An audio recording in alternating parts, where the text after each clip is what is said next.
welcome. We're going to have another council town hall.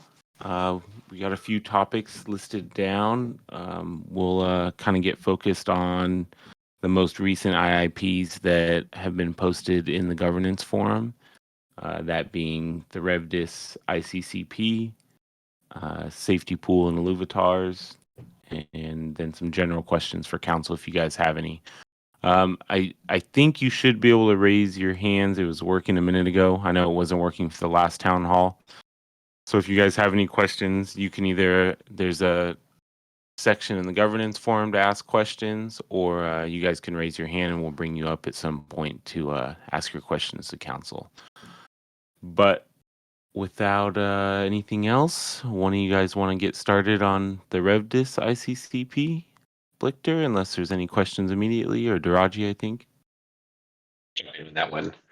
So just want to say thanks to the community for all the feedback and support on this. The idea was getting a really clear definition of RevDis out to the community with the intent around really three things. And so ensuring that RevDis distributions are sustainable as we look at kind of a wealth of new different products that have very different cost structures and implications to the DAO, upholding the commitment to quality in every product that's associated with the Illuvium DAO, and then really grounding ILV staker expectations for revenue distributions. And so hopefully folks have had a chance to read it over the past couple of days.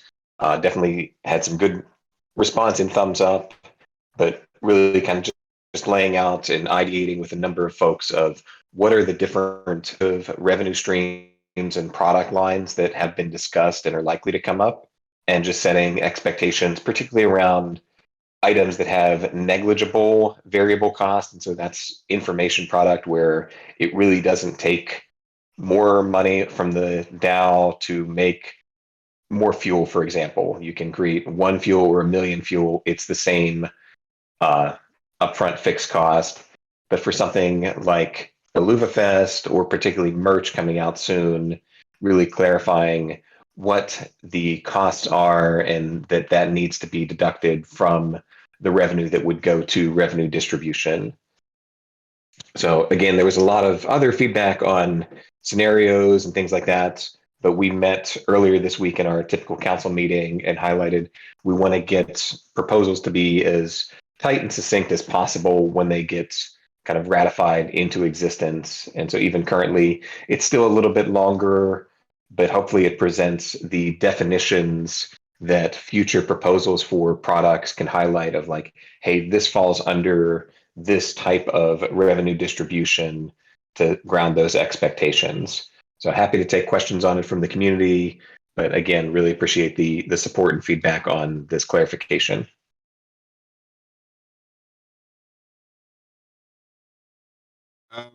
Yeah, I guess if we get questions, we'll probably get them in the end. So we'll just move on to the next phase of this. So, yeah, but the RevDis ICCP has been something you guys have been asking on for quite some time. So it's good to get it out there and get the discussion rolling, for sure. So the next thing I'll talk about is the Louvitar safety pool and a Louvitar sale and everything.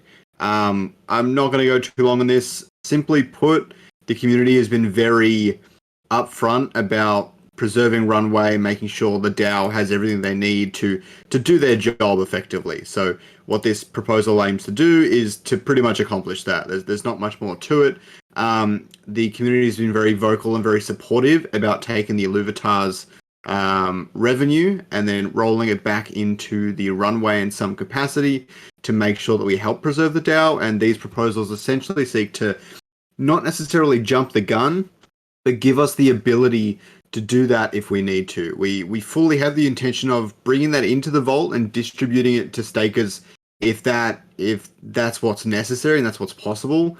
But just creating these proposals just allows that freedom, just in case anything really wacky happens or unusual. I mean, you never know what's going to happen in life, really, with the SRV hack. You know, I mean, it's highly doubtful we get something like that again, but it's always good to just have a backup plan and have something in place for when we need it most. And yeah, I fully expect that if the game comes out in due time and things like that, then we definitely won't even need to use this safety pool, and we'll be able to distribute it back. So it's just a good thing to have. It's a nice to have.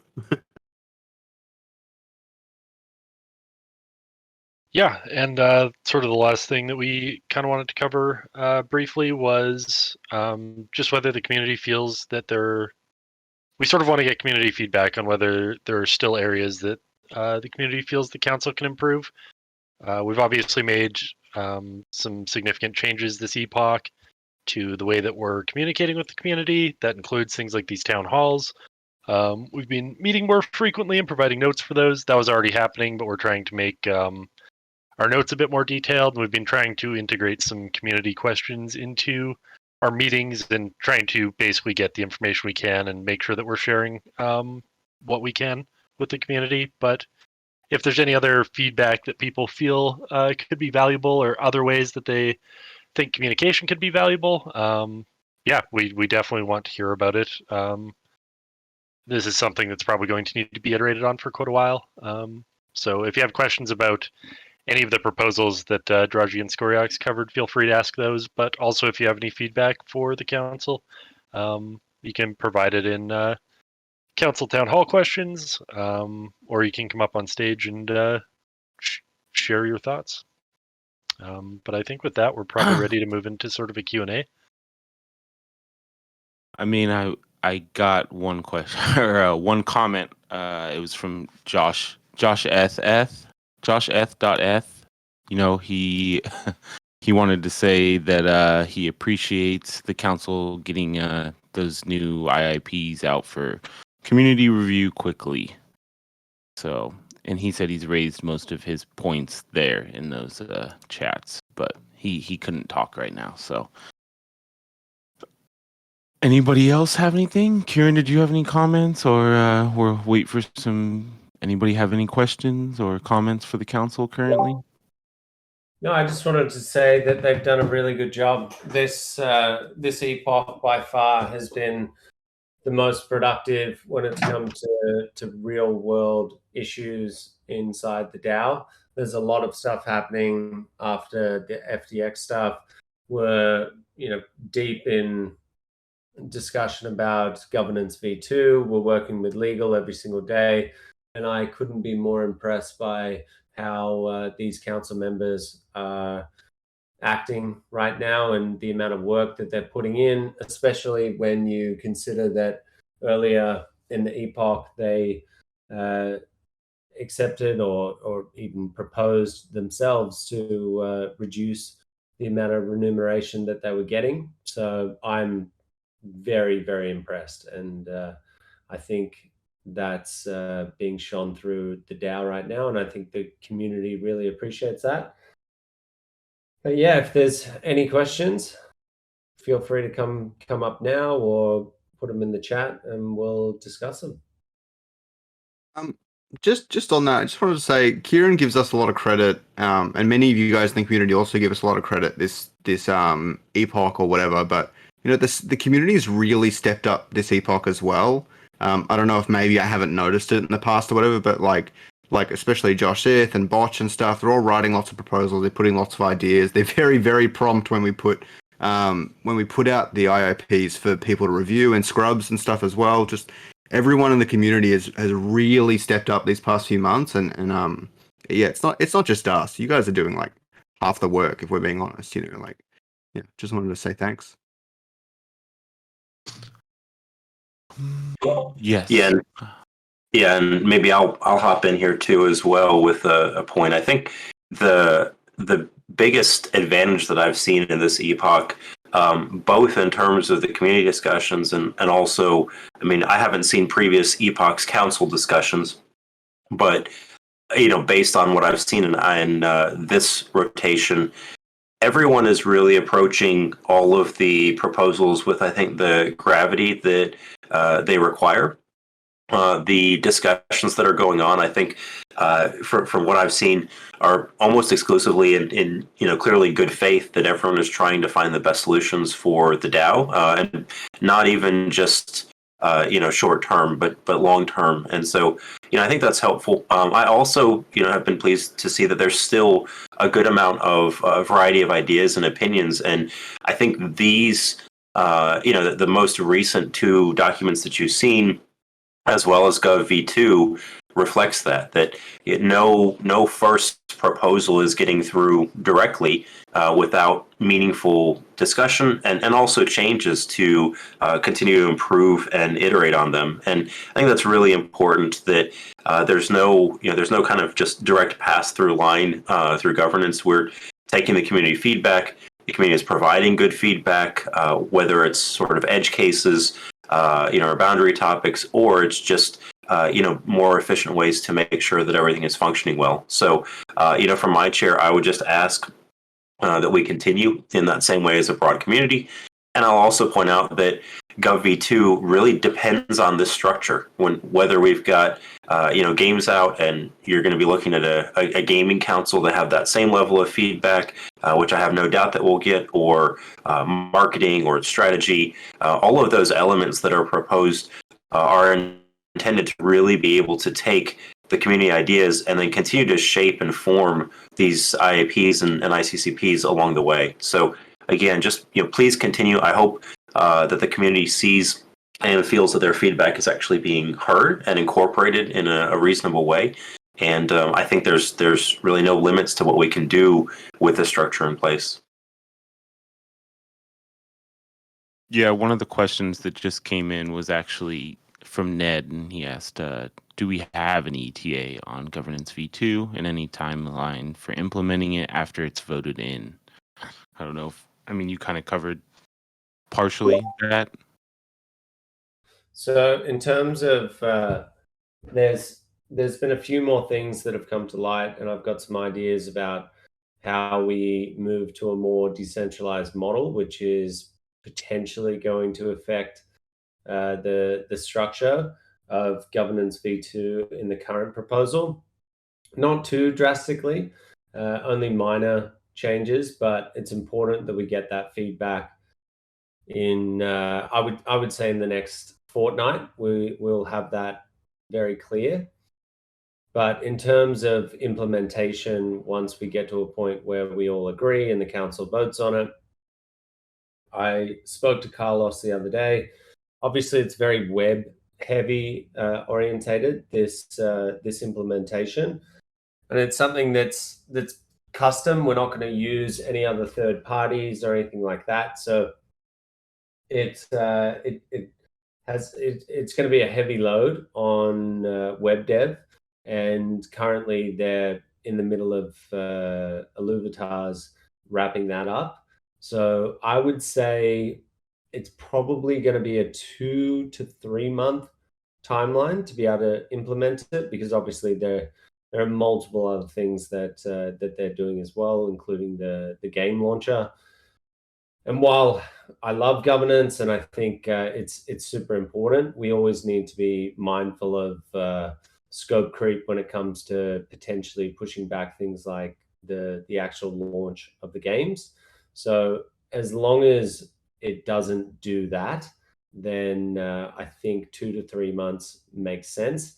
And what we're targeting as a council this epoch is to get it done before the end, just so we don't have to have like an extension of this epoch, or even worse, a new epoch where we've got another 6 months and then we're either cutting that short or whatever. So yeah, ideally 3 months max, I would say.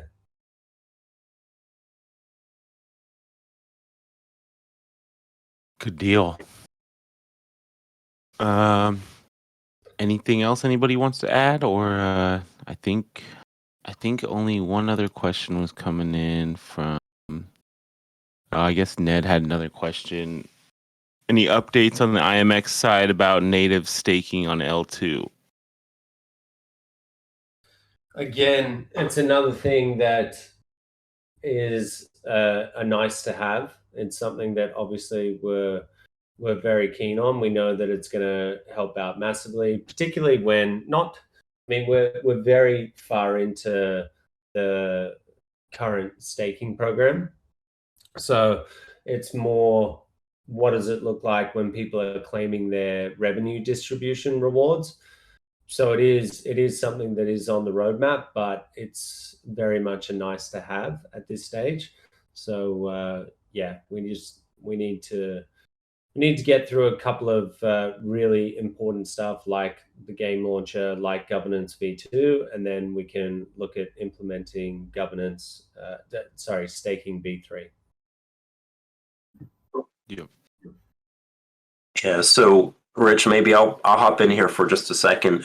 It's a question that wasn't posted directly for the town hall, but it's I think a discussion that's going on about the safety pool that's been proposed with IIP 29.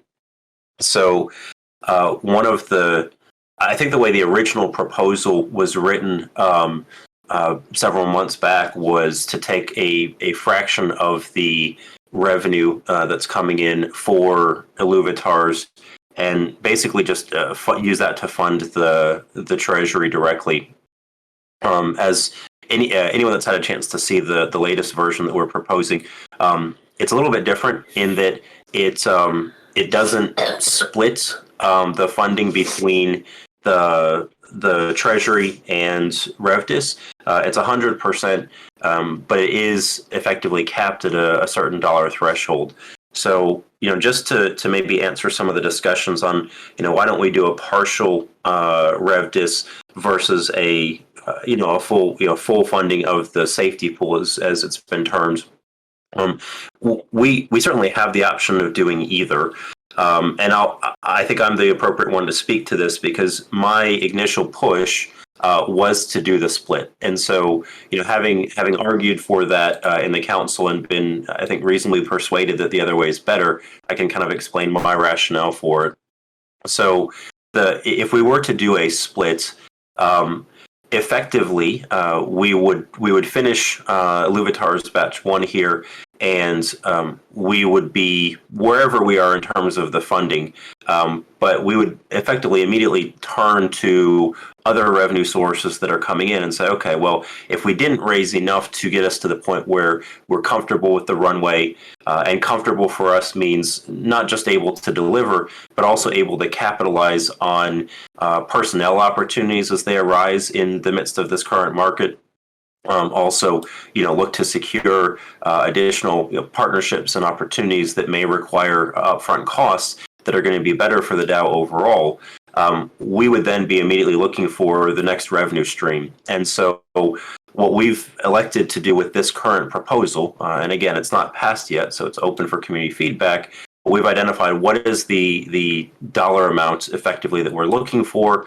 And as soon as that's reached, we're comfortable then that the DAO has the funds not just to continue to build, but to build in the high quality and with an eye towards future opportunities.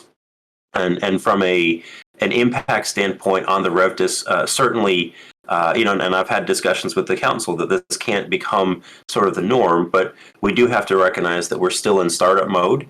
And the number one rule of startup is don't run out of money. No matter what other rules there are, they're all subsumed by number one. And so I think this is the rationale behind why this current proposal is a little bit different than the original discussion in the community.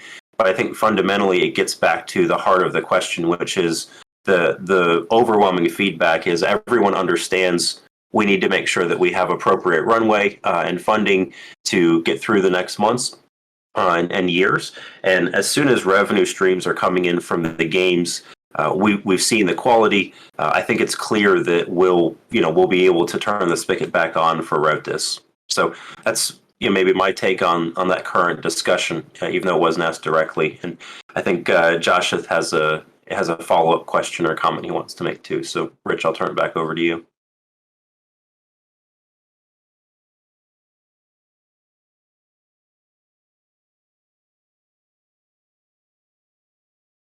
Hi guys, it's a bit of an off-topic question. I hope I'm not sidetracking anything, but nobody was kind of joining on stage, so I just thought I'd ask it while I've got all of you here. Illuvium Zero has got a lot of early initial success. Everybody's loving it. Everyone's super addicted to it. I think more than everybody thought there would be. Taron's playing it loads, and Taron, I think, thought he would hate it. I think Kieran's also kind of said the same thing. He didn't think it would be his bag, but it is. I think a lot of people have kind of been like this as well.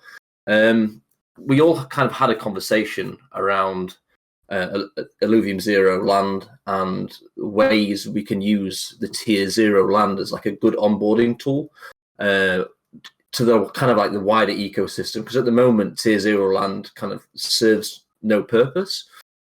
And we had a bunch of ideas thrown out, kind of how can we get people playing tier 0 land and maybe have some sort of end goal there, because at present there's kind of no real reason to play tier 0 land, apart from maybe to learn it and then buy a piece of land. There's no real reason to play it.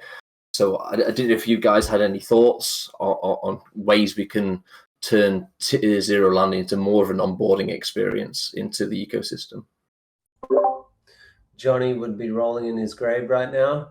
So I get what you're saying, and I totally accept that from the perspective of a Web3 native, that not having the ability to earn or generate fuel, it makes a game like that pointless. But there are many, many examples of mobile city builders out there where people just want to have fun. And that's certainly the intention of Illuvium Zero with the tier 0 plots. So while I accept what you're saying, I don't think it makes sense for us to start allowing people to earn from those tier 0 plots. It is meant to be a onboarding bridge into the higher tiers. So yeah, that's just how I feel. Having said that, we've got some ideas around, I think, even having a maximum of 100,000 plots in Illuvium Zero doesn't make sense when we're going to have, potentially 1 million plus, maybe even more people that want to earn even if it's a fraction of the amount that a tier 1 earns. We want the ability for people to be able to enter the system not at such a high barrier to entry.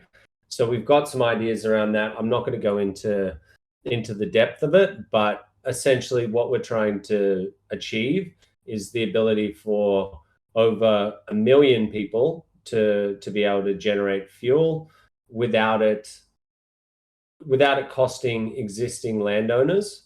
And we've got some pretty good methods of implementing that. And the Johnny and Aaron will present that in the next, I would say once Johnny gets back from holiday, we'll have something in place pretty soon. But yeah, we totally accept the feedback that Illuvium Zero is way better received than we thought. Obviously, Johnny was saying to me for a long, long time, you don't know what you're talking about. And trust me, people would love to play these games. And that has certainly come true. And I'm eating my own words now. But yeah, so I would just sit tight on that. We've got some ideas. It's not going to affect the balance of people who are already existing landholders. And it's even going to potentially increase the ability for them to earn.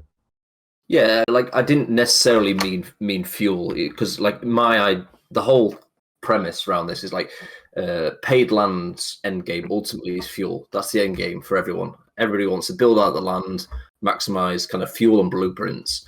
But for Zero, obviously they can't really do fuel. I'm not expecting you guys to give them fuel, but like to have some sort of end game or some sort of purpose. Because otherwise they're just infinitely generating these resources they kind of can't do anything with apart from build a city. Like just something for them to do. Like we talked about potentially giving them access to Illuvials somehow. Because obviously if they can't play the overworld, then potentially you could give them access to Illuvials through some sort of pack opening gacha system. I briefly had a conversation with Aaron about that, and I don't want to go into it, but yeah, just having some sort of use for Zero Land would be really good. Yeah, and I think one important point here, Josh, is that if we can use Zero as a sort of frictionless entry point into the ecosystem, that's a huge advantage compared to other games, and one of the main, in my mind, arguments for interoperable blockchain games like this. So if we can find good ways to encourage adoption of the rest of the Illuvium suite of games from Zero, that's in my mind a really good use case for it. To where it's not only kind of an end to itself to have people continue playing Illuvium Zero in the tier 0 free to play space, but also connecting them with the brand and so on. And so one of the ideas that I heard someone kind of propose on the blueprint side, but what I see would be maybe a soul-bound blueprint where you would have the ability to use that blueprint, but only for yourself, right? So you've got to make sure that you prevent botting and some similar risks with tier 0 lands. But if you can encourage someone to have their own assets that they're gathering that can only be used for themselves, and in that way, that's in my mind a good example of a way that you can try and draw people into the rest of the ecosystem. And there are certainly others, right? Competitive, PvP content. I know we've talked about Clash Clans. Any of those options where we can help connect players to the rest of the project is a good thing in my mind. Yeah, I think I've played a lot of city builders on phones in my very short life, and it's easy to underestimate the pointlessness of mobile games. There's a reason that most people play mobile games while they're sitting on the toilet. I wouldn't be overly fussed with the end game of Illuvium Zero for free-to-play players. There are many people that like playing those sorts of games, reaching the end and stopping and moving on to something else, and that shouldn't necessarily be a bad thing. I will also mention that as far as city builders go, no other city builder that I know of has ever really created a collectible system like the blueprints function. And although it feels kind of pointless to you, you can put your Illuvials on holograms and things like that and pretty up your base and everything. And that is enough for a lot of people. And I think it's worth considering that there are 150 Illuvials, well, over 150 Illuvials available to find in terms of biodata, and then many, many more blueprints, and just collecting them is an end game for many people in itself. So, and as the gameplay enhances, it will be fine. I don't necessarily think the correct answer, although it's great for onboarding, and maybe that is the primary goal here, I don't think the best answer is necessarily giving people NFTs or giving people something to bring into the overworld. But as long as the Illuvium Zero game keeps just evolving, developing, and enhancing the overall gameplay, then that's in itself going to be fine for just mobile gamers, if I want to coin them that.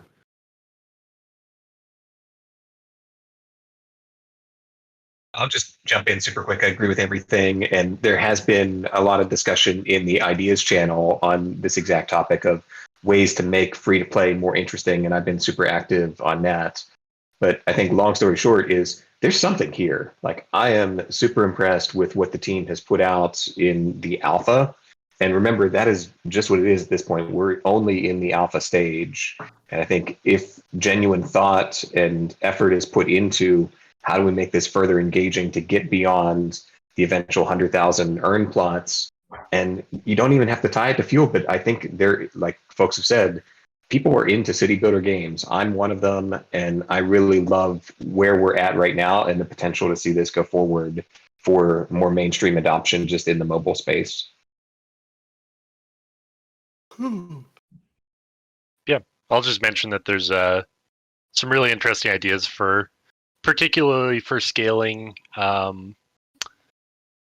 number of land plots beyond 100,000, because I agree that there's likely a large number of people who want to participate in the ecosystem, but the ecosystem for sort of the economic end game of Illuvium Zero is capped currently by the number of plots. With that said, I'm excited to hear what Aaron and Johnny have cooked up. I certainly have some ideas of my own, but yeah.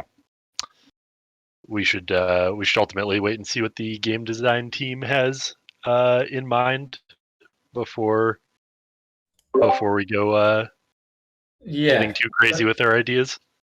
Yeah, I mean, once again, it all comes from the way my perspective of looking at it is, if we have the ability to generate more revenue from whatever function, then we should do so. And that's why I brought it up with Johnny, and obviously other people in the community have thought the same. And the reason why that principle of generating as much revenue as possible makes sense in our case is because it goes back to token holders, right? In a typical situation, you would have community members saying, "Oh, this is insane. What the hell is going on here? Why would you do that? All of this money is going back to the publisher." But in our case, it's going back to token holders. So as soon as I said that to Johnny, he said, "You know what? You're right." And I think it makes sense. But now we've got to do it in a way that, I mean, Johnny spent literally a day on it, and he totally agreed that we've got to expand out the number of plots. Then in typical Aaron fashion, within like 4 hours, he came back to both of us and he was like, "I've literally solved it." And I was like, "Okay, that's ridiculous." And he pitched us. And it's a little bit crazy, but you know what? A lot of his ideas are crazy, but at the end of the day, when you really delve into it, they end up making sense. So I strongly think that we will expand it out to at least 1 million players, potentially more.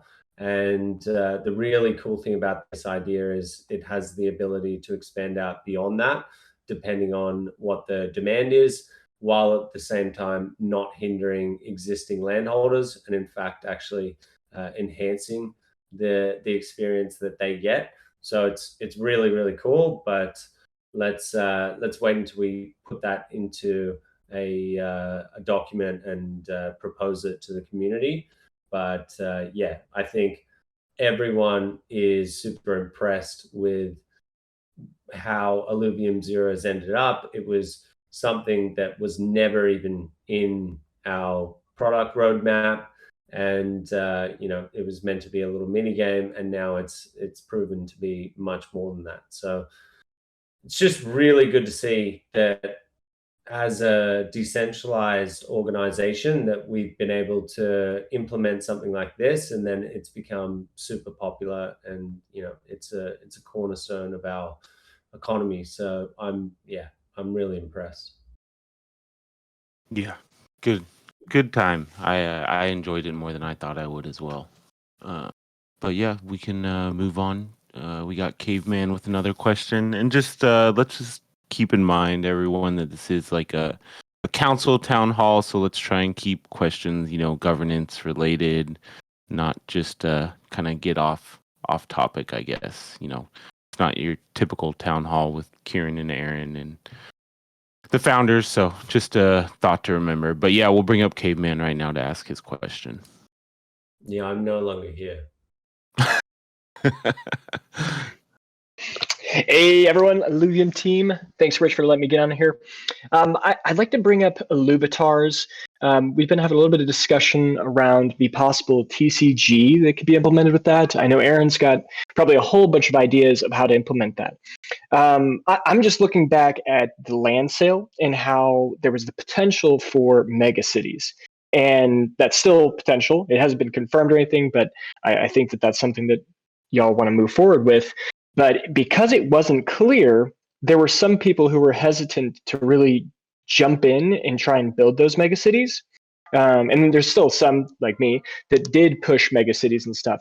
And I'm just thinking that we could miss an opportunity to get a whole bunch of that, bonus value out of these Louvitars and build a little bit more pressure to buy these if we had maybe an IIP stating, here's the game design document around the Louvitars TCG. Nothing about scope starting now. We don't even have a date on that or anything, but confirming that Louvitars would be a game developed here's the general game overview. And if we did that before the Illuvitar sale, I think that would push sales. So that's just my thoughts. I wanted to hear what you guys thought about that. And yeah. So just to be clear, we had detailed that megacities were definitely going to be an expansion. But when Aaron wrote up that IIP, I said, without a doubt, we need to add that in. It's going to definitely increase not only the initial sale, but the after the post sales on the marketplace. And so we definitely were clear on that. And as far as I remember, it was in the IIP that we initially wrote, and that was voted on. So that definitely is going to be implemented. That will be an expansion. That's not an if, that's just a when. In terms of the TCG, we're actually, it's interesting that you're talking about that, because we're literally discussing that right now. And once again, I come from your sort of an angle where it's like, look, anything that we can do to increase the hype about any product that we're starting to sell, we should definitely do, and we should make it as clear as possible. So from my perspective, we could definitely add that in as a expansion. Aaron has already thought out the design of that, and the way that we're building the back end will facilitate a TCG after it. We're literally in the process of renaming what Illuvitars will be. So the cards won't change. They will be called Illuvitars, and they're actually going to be the avatar of Illuvials. And so, but the TCG game will have a different name, and there's a couple of names that we've thought of, but one that is floating around is Illuvium Outer Worlds, because it's sort of, Illuvitars are outside of the core IP. It's a little bit of a fun thing. It doesn't really fit in with the lore to have, crazy hats and tattoos and lollipops and all that kind of stuff on Illuvials. And so, yeah, we're definitely thinking about what you guys are discussing. So that's really good to hear. And I agree. I want to, from a PR perspective, I definitely want to be able to go out and say that Illuvitars or Illuvium Outer World isn't just going to be this collection game. I would like to say that it's going to turn into something that is potentially competitive in down the track, and so I would say just give us a couple of weeks, and there'll be some information about that. But again, I don't even think I've spoken about this with the council. So all of these things will need to be approved. And if they believe that it's a good idea, which I think it's a pretty obvious one, then yeah, that will be what we go to market with. Awesome. I mean, that sounds great to me. Glad to hear from you. Thanks, Karen. All good. All right. Well, if anybody else have any questions before we wrap this thing up, you can ask in the chat over there, or you can raise your hand and we can bring you up. And if any of the council have anything else to say, I think we're about wrapped up with questions. Yeah. Awesome. Well, we'll go ahead and call it there then. You guys have any parting words for the community members here? Never schedule another AMA for me again, Taryn. I got nothing. Yeah. Yeah, have a good Oh, Friday by night. the way, this Saturday night, I've got something for you. No, all good. All right, no. So to the community, I just want to reiterate, seriously, I've been on, I think, every single epoch apart from one, and the level of detail that these council members have gone to, the amount of work that they put in to proposals, and just going very deep on the framework of governance v2. It's not a small task, and there's also additional things at play with regards to legalities and just what's expected from council members. And they haven't shied away from a single thing. It's been a pleasure to work with them this epoch, and I know it's only been 6 weeks or whatever, but it's I can't commend them any more than I already have. They're doing an exceptional job. I agree. They've made my job even a lot easier this time around. They've all been very helpful and on top of things. Me being a council member previous, they've done a much better job than myself. Yeah. Wow, you're not supposed to agree. Oh, gosh. All right. Cool. Yeah, cool. Thanks, everyone. This will be recorded. We'll post it on Illuvium Plus YouTube channel. So thanks, everyone, for coming, and we'll do another one soon. Cool. Have a good night. See you Have all. a good one, guys. Bye.